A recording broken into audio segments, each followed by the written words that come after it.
Estos de los síndromes pancreáticos es también utilizar el conocimiento previo del sentido común y se van a dar cuenta que es una patología con la cual se puede trabajar muy fácilmente con generalmente se refiere al diagnóstico y a la comprensión del problema.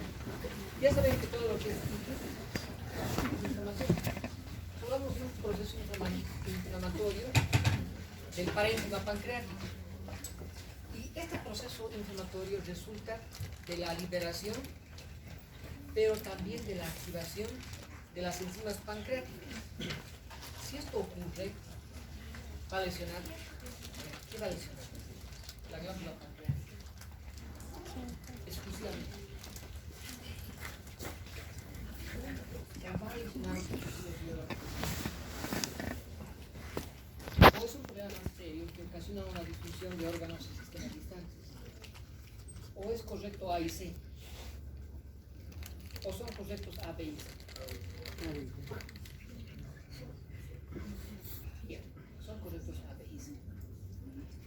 Las afecciones pancreáticas se clasifican como en cuadros agudos y en procesos crónicos. Los procesos agudos y los procesos crónicos. Pero también aquí vamos a incluir otro aspecto que es el cáncer de páncreas, que es bueno comprenderlo como una patología adicional. Entonces vamos a hablar de la pancreatitis aguda.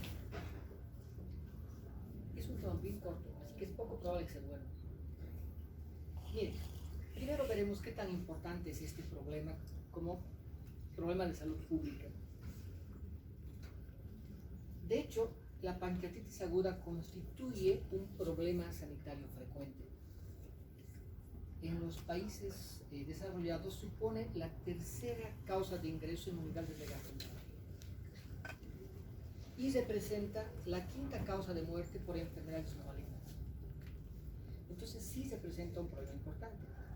Ahora, la incidencia va a variar en diferentes regiones geográficas dependiendo de cuánto alcohol se consume y depende también de cuán frecuente es la litiasis en esa población. Porque estos son los dos factores principales que tienen que ver con su etiopatogenia. Los cochabambinos que hacemos las dos cosas, comer bien, comer harto, y habría que estudiar cuáles son nuestros valores, cómo están nuestros valores epidemiológicos, que sería un trabajo interesante determinar eso. El 80% de los pacientes desarrolla una pancreatitis aguda y esta pancreatitis aguda es leve. Esta pancreatitis aguda leve es una pancreatitis de la variedad edematosa. Solo el 20% se complica y hace una pancreatitis necrohemorrágica. Y este 20% es lo que representa la morbilidad y mortalidad más importante en este subgrupo de pacientes. La tasa de mortalidad global de la pancreatitis es del 2 al 7%. Lo que se ha mantenido estable en las últimas décadas a pesar del aumento de la incidencia de la enfermedad. Esto está en su libro de Forge. Por lo tanto, aquí tienen las causas directas, por ejemplo, el traumatismo directo en el abdomen, pero también hay causas indirectas. Fíjense cómo la litiasis de las vías biliares y la ingestión crónica de alcohol se presentan en la mayor parte de los casos. Las alteraciones metabólicas, como la hipertrigliceridemia, son otros factores y otros más. Los fármacos, dentro de los fármacos, algunos medicamentos, por ejemplo, el paracetamol, o algunos anticonvulsivos, como por ejemplo el ácido valproico, pueden tener un valor. Algunas infecciones virales, por ejemplo, aquellos que causan parotiditis y rubiola, pero también podría ser secundaria a las enfermedades del tejido conectivo. Todo este grupo son causas indirectas, pero de las causas indirectas, estas dos, la litiasis y la ingestión crónica de alcohol, son las más frecuentes. Estas otras, las causas directas que van a lesionar el páncreas por los procesos traumáticos, se presenta un otro grupo importante en las sociedades donde el tráfico está como en Cochabamba. ¿Cuál es la fisiopatología? varias teorías de por qué se produce el daño. Vamos a hablar de dos de las más importantes solamente. Una de ellas dice que el problema es que hay una obstrucción del conducto pancreático del flujo biliar. Y esa es una de las teorías más importantes. Y consideran que este es el elemento central, la obstrucción. Y la otra es que dice que no necesariamente hay una obstrucción, lo que hay es una autodigestión pancreática sin que necesariamente haya obstrucción. Los que hablan de por supuesto que pueden asociarse ambas, pero usualmente se las conoce como teorías separadas porque cada una por sí misma podría ser. Si hay una obstrucción del conducto biliar, ¿en base a qué supuestos teóricos está planteada esta teoría? En el hecho de que los ácidos biliares, incluso a concentraciones normales, poseen un efecto destructivo sobre las paredes acinales. Por lo tanto, si se obstruye, habrá mayor daño. Y la bilis por sí misma tiene una acción citotóxica demostrada. Por lo tanto, si se obstruye, representa potenciar estos efectos.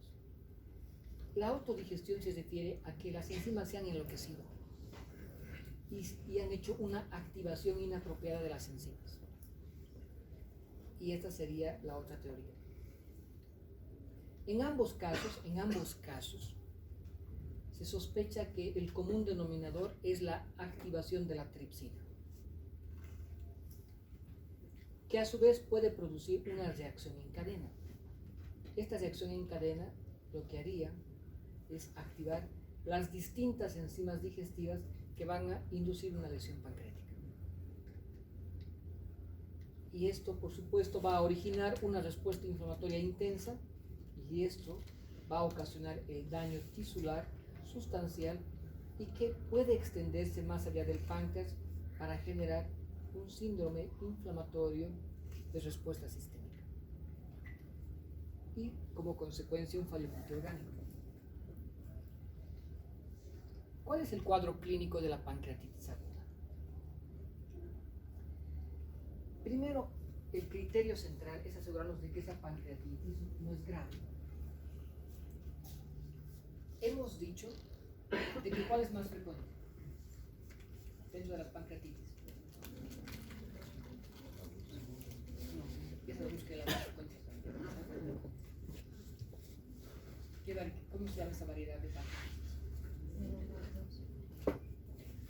Ahora vamos a repasar ese aspecto. Pero quiero que vean este cuadrito, que es la clasificación de Atlanta, que hace una definición de la gravedad de la pancreatitis aguda.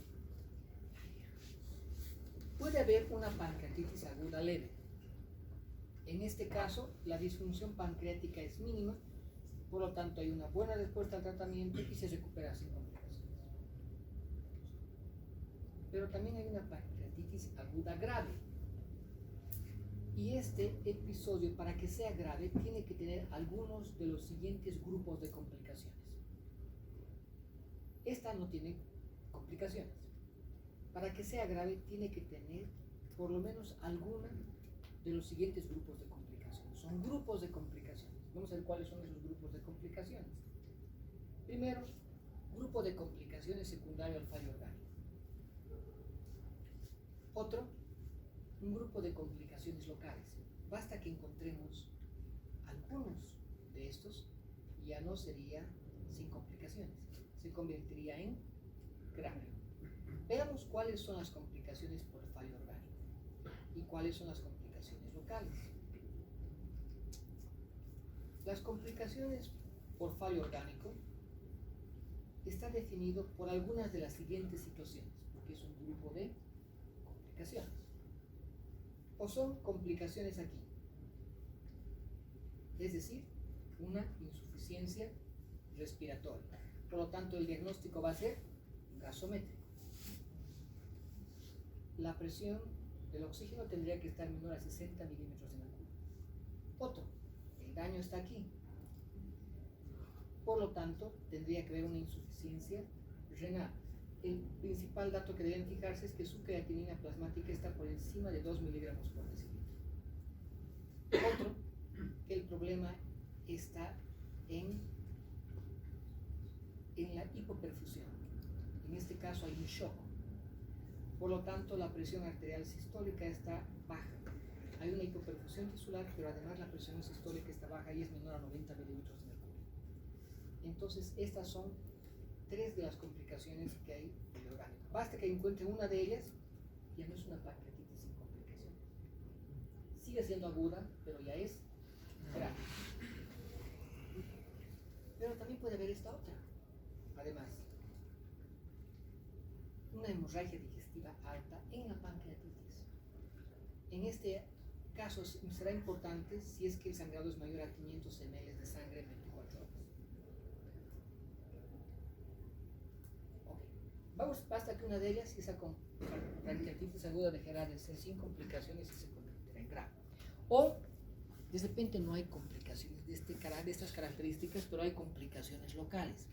Basta que encuentren una de ellas, ya es grave. ¿Cuáles serían estas? Esta. Una necrosis.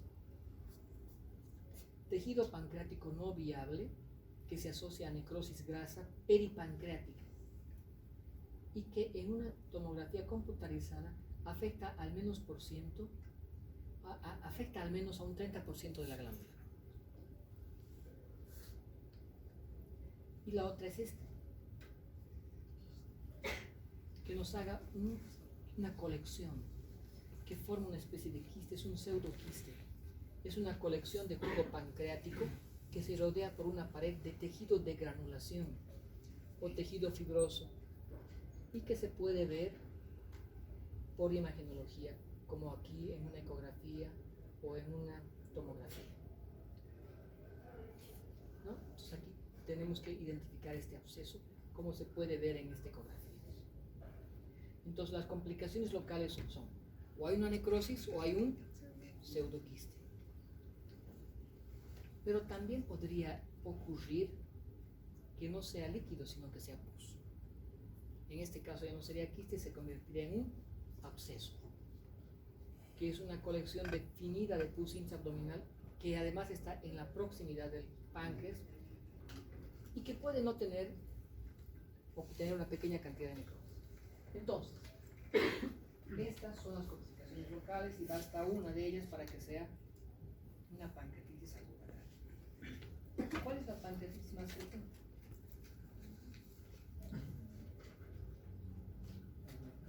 Ya saben, ¿eh? La pancreatitis leve.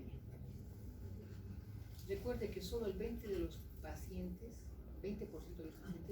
presenta una forma grave. ¿Cómo se conoce anatómicamente, patológicamente esta forma de presentación clínica? Yo lo he dicho al principio, edematosa. Entonces, una pancreatitis aguda edematosa. Cuando hay un quiste, ya no es una forma sin complicaciones, se ha convertido en una forma con complicaciones. Este es frecuente. No se olvide que el 20% no son, el 20% son las graves. Ahora, ¿qué criterios indican que la pancreatitis se está agravando o se está complicando? Cuando hablamos de los criterios, hablamos de criterios clínicos y criterios laboratoriales. ¿Qué cosas nos podrían indicar que esta pancreatitis, que en el 80% debería avanzar bien, tendremos 20% de que se complique? Veamos cuáles son.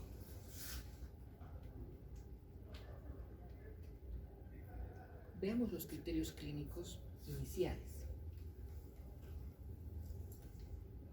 Y vamos a ver qué laboratorios inicialmente se empiezan a manifestar criterios de que se está agravando complicado. Criterios clínicos.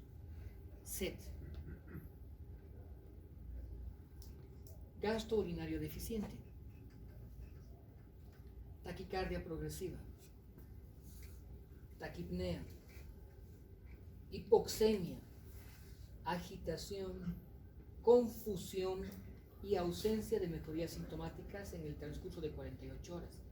Eso quiere decir que si este paciente se interna, ya tendría que haber una mejoría sintomática a las 48 horas. Que esto no ocurra ya es un criterio de que podría estar agravando o complicándose.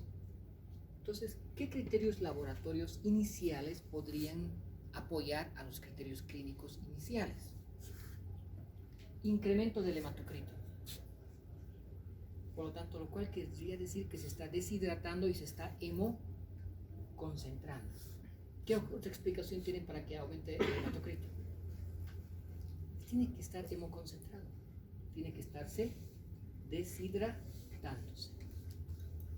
Otro criterio que dice exactamente lo mismo es que se incrementó el sodio sérico. No creo que se haya ido a comer pocas con una pancreatitis. El sodio está aumentado porque está concentrado por la deshidratación, lo mismo que el hematocrito. Entonces, estos dos datos, el incremento del hematocrito y el incremento del sodio sérico, indican hemoconcentración.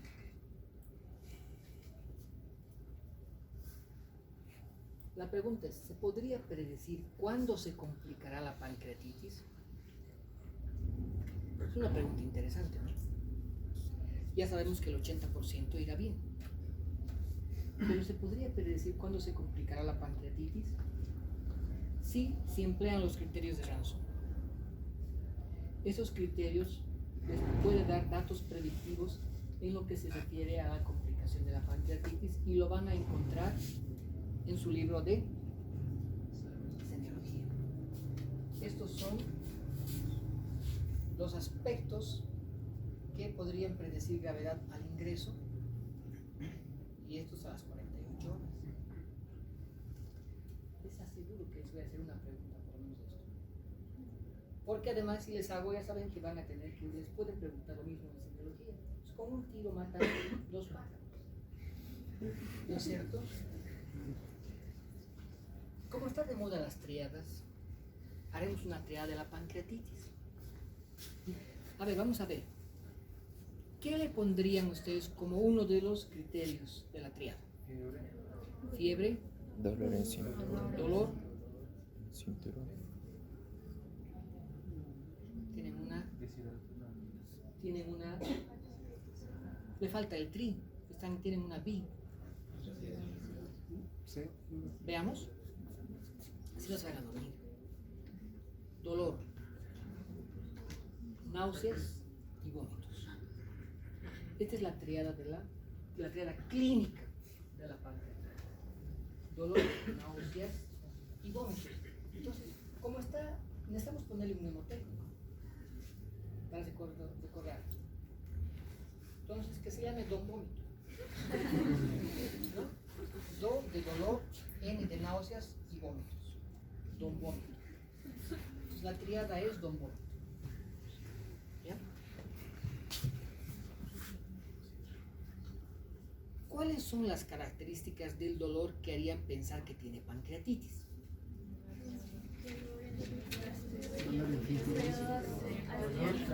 Transfixiante. ¿Ya? Y dice dolor en cinturón. Okay. Veamos qué puntitos podemos adicionar a esto que ustedes ya sabían. El dolor es intenso. ¿Ya? El dolor es grave. Lo va a llevar a la cama. Pareciera que le estuvieran clavando algo. Es transfixiante. Se presenta en epigastrio y se irradia en forma de cinturón, como decía su compañera, extendiéndose hasta el dorso, alrededor de la séptima 12 vértebra dorsal.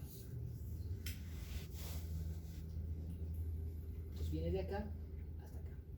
Realmente es un dolor intenso. Hay una otra particularidad importante. Es continuo. Por lo tanto, no cede con analgésicos comunes. Si estoy tan adolorido, tomo analgésicos comunes y no cede el dolor, y tengo don vómito, hay que sospechar que tengo una pancreatitis. Peor aún si me preguntan dónde decir comer el platito de la tarde, ¿no es cierto? ¿Con qué? Con la cervecita de la mañana. Entonces el problema es, nosotros somos muy vulnerables a esto, ¿verdad? Puede acompañarse además por signos de irritación pulmonar, por la marcada inflamación. ¿Cuáles son las características del paciente aquejado por este dolor? Es decir, este paciente, ¿qué va a estar haciendo? ¿Cómo va a estar? De tal modo que cuando lo vea, digo, mira, señor, ¿qué pancreatitis? ¿Qué características tiene un paciente? ¿Que está en cama?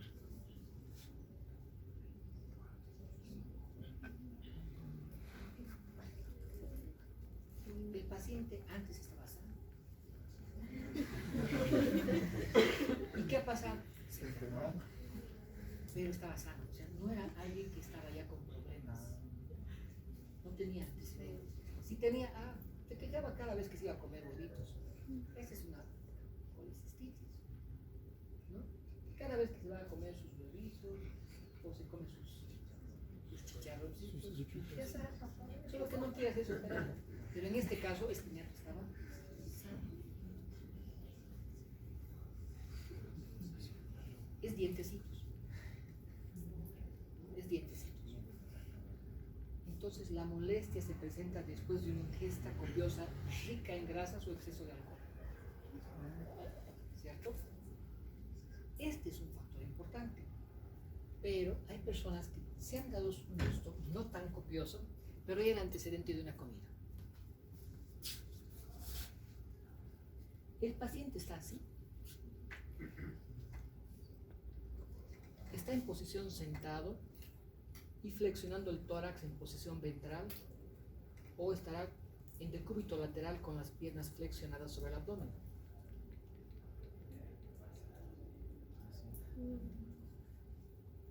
Así estará en la sala de espera. O estará así. Uno sabe y dice, sospecha de pancreatitis, métalo adentro, señor. El paciente es raro. ¿Cuál es el objetivo de asumir estas posiciones? Esta o la que vimos en la anterior imagen. Claro,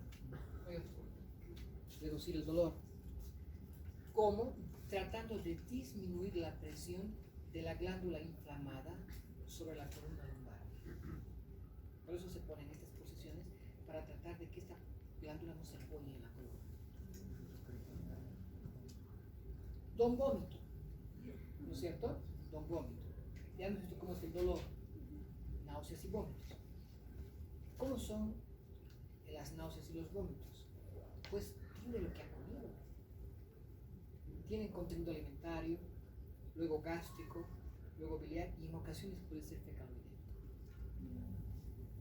Por lo regular son copiosos y su manifestación, a diferencia de cuadros abdominales gástricos o vesiculares, es que no se consigue aliviar el dolor con los analgésicos comunes. Ahora, ¿a qué se deben los otros signos que no están localizados en el abdomen? Porque hay otros signos que no están localizados en el abdomen. ¿Y a qué se deben?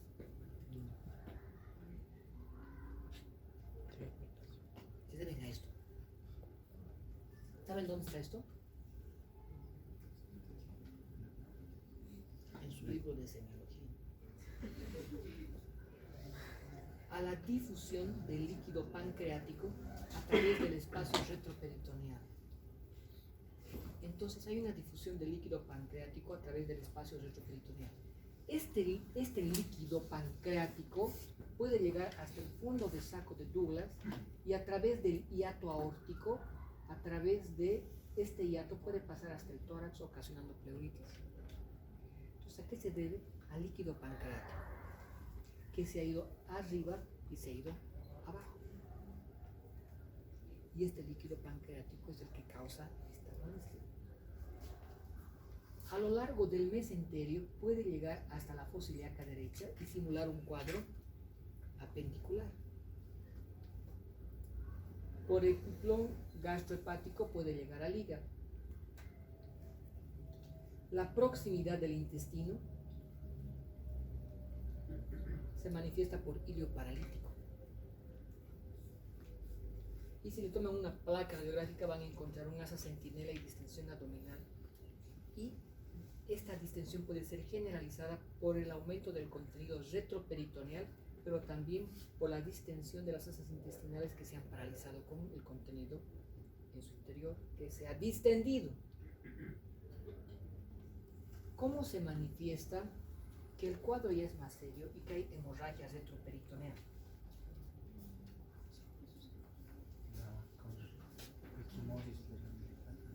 Equimosis periodificar. Esto es lo que se tendría que ver. Si es que ven esto, entonces hay que sospechar que hay hemorragia retroperitoneal. Estos generalmente son casos raros, muy graves, ¿sí? Y se evidencian por equimosis a nivel del ombligo, que esto van a estudiar en semiología. Pero también equimosis de los flancos, el signo de Gray-Carnot. Entonces, esto evidencia de que hay una hemorragia retroperitoneal. ¿Van a ver esto? Muy rara vez, poco frecuente. Pero tienen que saber qué diablos cuando les toque ver esto. Ahora, ¿a qué se debe la falla multiorgánica de la pancreatitis? Ya sé a qué se deben las manifestaciones sistémicas extrapancreáticas. A la difusión del líquido pancreático hacia arriba y hacia abajo. Pero ¿a qué se debe la falla multiorgánica? Es decir, todos los sistemas empiezan a fallar. O por lo menos varios.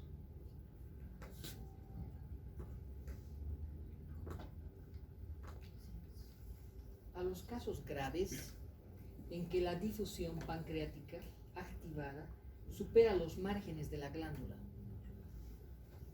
y se caracteriza por alteraciones sistémicas extrapulmonares, extrapancreáticas, perdón. ¿Y cuáles son las alteraciones de sistemas extrapancreáticas? ¿Cuáles?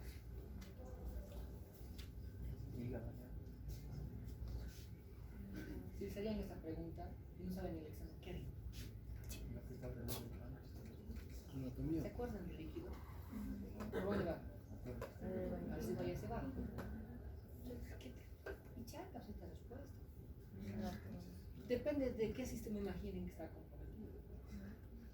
Por lo tanto, pulmón, haya pleuritis, atelectasia, renal, oliguria, anuria, hepáticas, ictericia, insuficiencia hepática, cardíacas, hipotensión, cambios en el electrocardiograma, sistema nervioso central, confusión, gastrointestinal, peritonitis, ilio, hematológicas, coagulación intravascular. Ya no. ¿No es cierto? Solamente me imagino el sistema y cómo se manifiesta su patología. ¿Verdad? Por lo tanto, encontrar esto en el examen resulta fácil. Metabólica. Lo más frecuente que me haga una hipoglucemia o una hipocalcemia. Muy fácil darse cuenta. Entonces, estas son las manifestaciones sistémicas de la pancreatitis. Siquiera tengo que memorizar, solo tengo que ver. Pulmonar deben ser renal, ya está listo. Básicamente muy fácil darse cuenta de esta situación. Ahora bien, desde un punto de vista clínico, esta pancreatitis rara, que hemos dicho que vamos a ver rara vez, ¿en qué momento hay algo que nos dice que estás empezando a tener una pancreatitis aguda hemorrágica?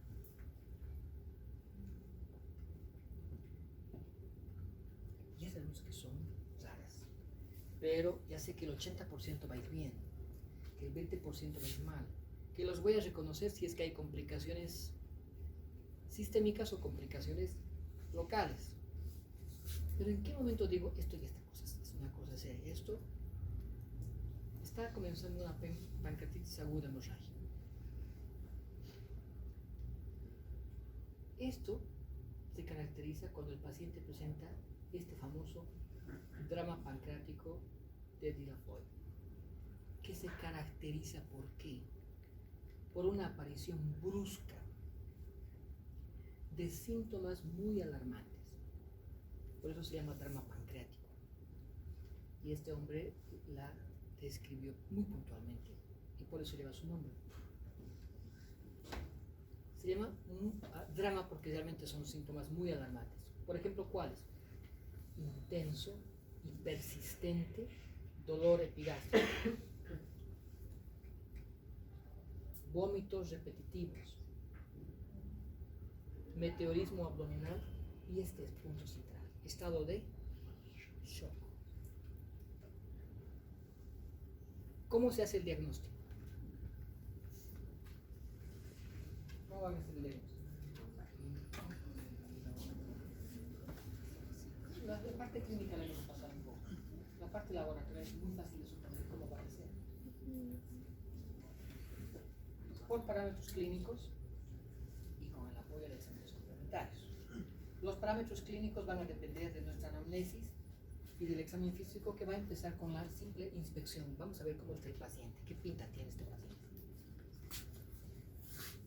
que hemos visto con detalle en esta presentación. Los exámenes complementarios, tengo que buscar estos signos de alarma de hemoconcentración. Hemos dicho que se concentra, el hematocrito aumenta sin lógica razón. Se está hemoconcentrando por desintegración. Químicas sanguíneas, por ejemplo, ver cómo está el sodio. Si el sodio sérico está aumentando, también indicaría hemoconcentración. Busco estudios por imágenes para ver las complicaciones locales. Por ejemplo, ¿cuáles? Pseudoquiste, los abscesos, o con una tomografía incluso puedo encontrar imágenes muy sugestivas de necrosis. ¿Qué enzimas son más útiles para el diagnóstico? Porque aquí hemos dicho que promueve una activación de las enzimas. ¿Qué enzimas voy a estudiar? La amilasa y la lipasa. ¿Cuál es mejor? Vamos a ver. Vamos a empezar con la amilasa. ¿Bien? Se van a acordar de amilasa porque empieza con A.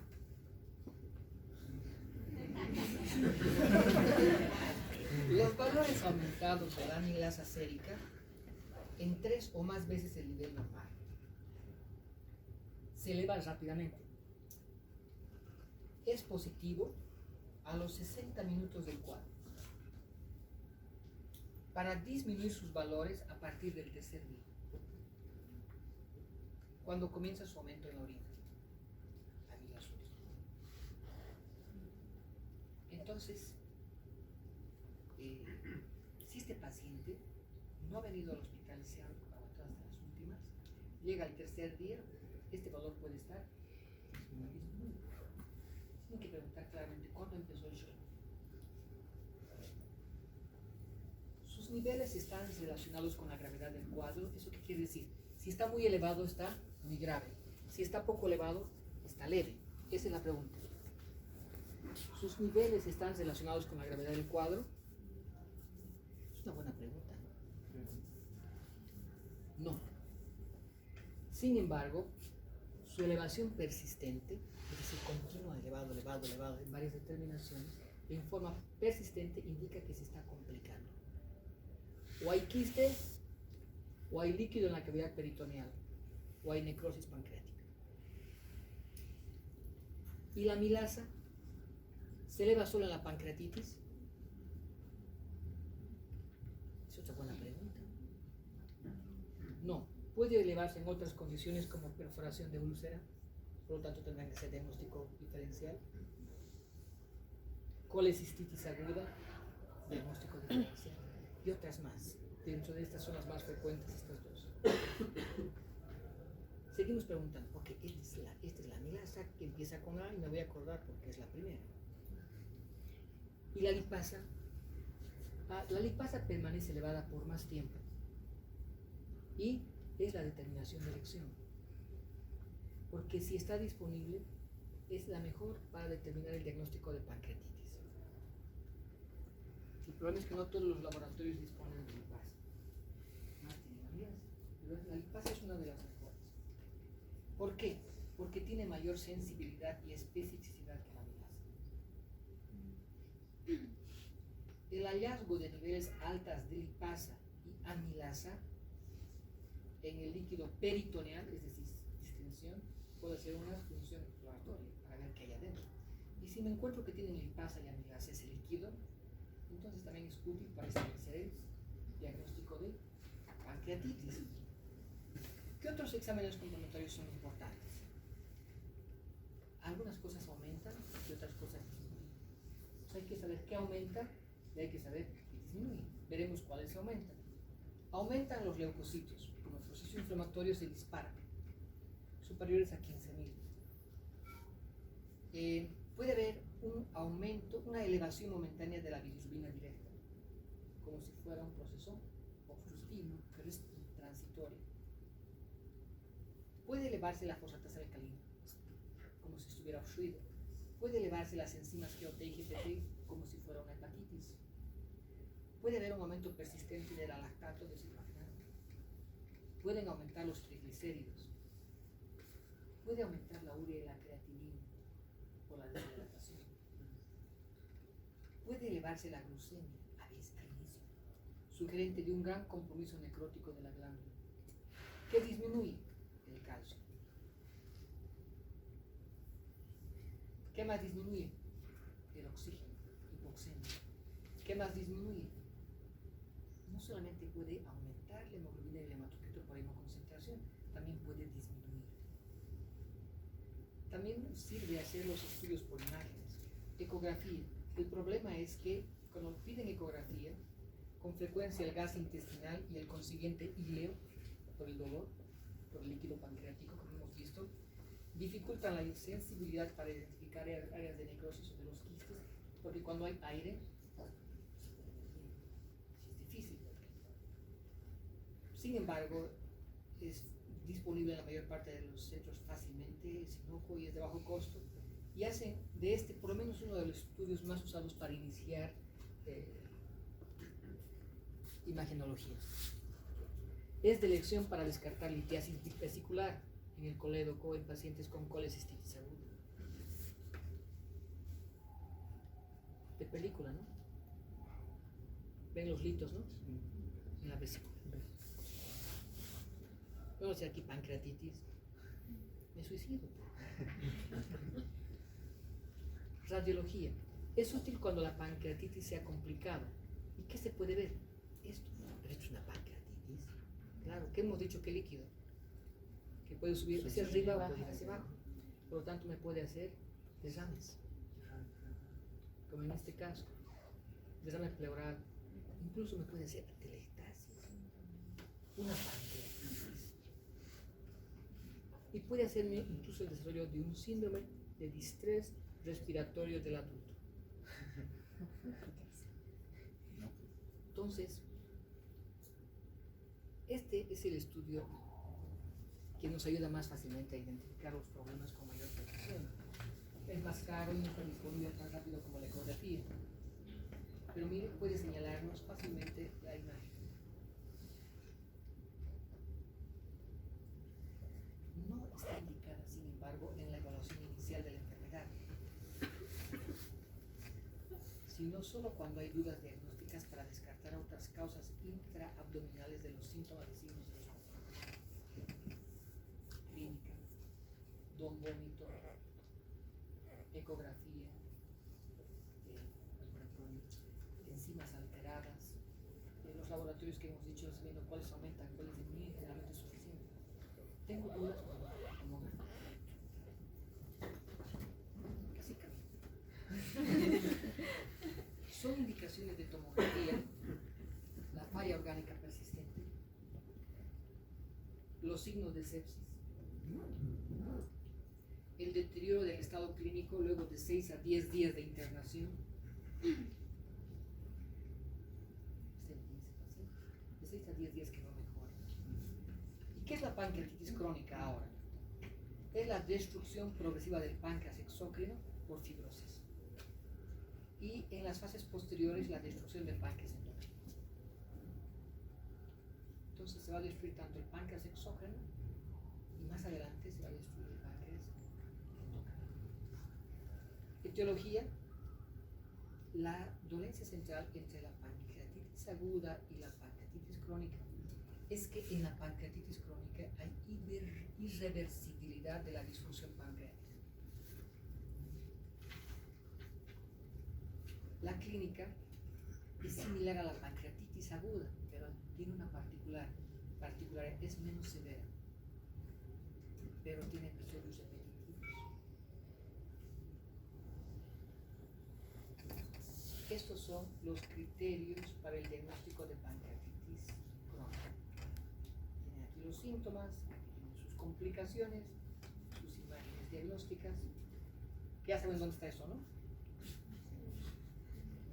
¿En qué libro? Se me olvidó. No voy a hacer esto, pero les voy a preguntar. Entonces, la imaginología sigue siendo importante para identificar estos problemas. El cáncer de páncreas es uno de los cánceres más agresivos. Es una de las afecciones malignas más mortales. Tiene una tasa de sobrevida a 5 años de solo el 4%. Fatal. La incidencia de esta enfermedad está aumentando en todos los países en Norteamérica, se ha triplicado. Comemos mucha grasa. Los problemas relacionados con la obesidad, nuestra migración de nuestros hábitos nutricionales a dietas menos saludables. Sin embargo, se desconoce con claridad la etiología que lleve al cáncer. Están implicados mayor riesgo, fumar, haber tenido una pancreatitis crónica como factores de riesgo. Cuando se presentan síntomas, el cáncer ya está grande. Generalmente está diseminado. Y dada la gran reserva fisiológica de este órgano, igual que el hígado para evidenciar que está fallando tiene que estar muy lesionado. Igual en el páncreas, para manifestar síntomas de mal funcionamiento tiene que estar muy dañado, porque tiene una gran reserva fisiológica. Por lo tanto, cuando ya detectan cáncer pancreático, generalmente adenocarcinomas del epitelio ductal, cuando presenta síntomas y signos, se debe de manera primordial al efecto de la masa, más que a la pérdida de la integridad de la función exocrimomotora.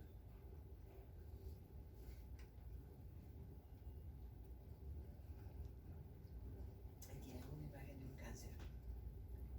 Entonces,